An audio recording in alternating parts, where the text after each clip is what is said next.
आजचा दिवस स्पेशल होता कारण आम्ही घोडकरावर पार्टी करायचं नियोजन घातलेलं। मग काय घेतलं सगळं सामान, जेवण करायला लाकडं पाहिजे होती, मग कडाडा फोडली आणि बांधून त्यांनी घेतलीत बघा। मग काय मारली स्प्लेंडरची किक, सामान घेतलं सगळं गाडीवर आणि निघालो आमच्या मार्गावर।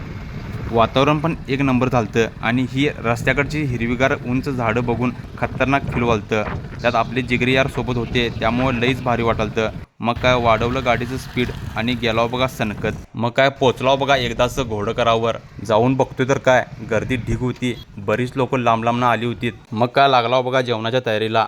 चूल घाला चालू केली भावानी। चुलीचा सेटअप एक नंबर खतरनाक लावलेला। चुलीत लाकडं घातली आणि चूल पेटवून घेतली। जेवण करायला पण जागा झाडांच्या सावली खाली एक नंबर गावलेली। भाऊ कांदा असला फास्ट कापालतं का नाही त्याचं बघूनच माझ्या डोळ्यात पाणी आलतं। मग इकडं कोथमीर चिरायला पण चालू होती। ह्यो बघा आमचा टॉपचा आचारी आकाश भाऊ। भावाचं जेवण एकदम क्वालिटी असते, काय विषयच नाही। भावान एकदम क्वालिटी चिकन शिजवून घेतलेलं, ते बघूनच तोंडाला पाणी सुटलेलं। जेवण व्हायला जरा टाइम होता त्यामुळे आम्ही जरा टाइमपास करत वेळ घालवत इकडे तिकडे बसलेलो। झालं एकदाच जेवण तयार, वास असा क्वालिटी आणि खतरनाक सुटलेला। मग भरला नैवेद्य आणि निघालो देवाच्या दर्शनाला। मग मंदिरात पोहोचल्यानंतर सगळ्यात आधी देवाला नैवेद्य दाखवला आणि मग दर्शन घेतलं। लागलेल्या सगळ्यांनी भुका, मग सगळेजण बसलाव जेवायला। ताट करून घेतलं, लिंबू पिळा कांद्यावर, रश्श्यावर जरा पिळा आणि सुक्यावर पिळा। जेवण असलं क्वालिटी केलं का नाही लजिस्ट आणि लज्जतदार असं लागालतं, टेस्टी। ठरल्याप्रमाणे प्लॅन एकदम सक्सेसफुल झाला। व्हिडिओ आवडला असेल तर लाईक करा, कमेंट करा, शेअर करा आणि जाताना फॉलो करा विसरू नका।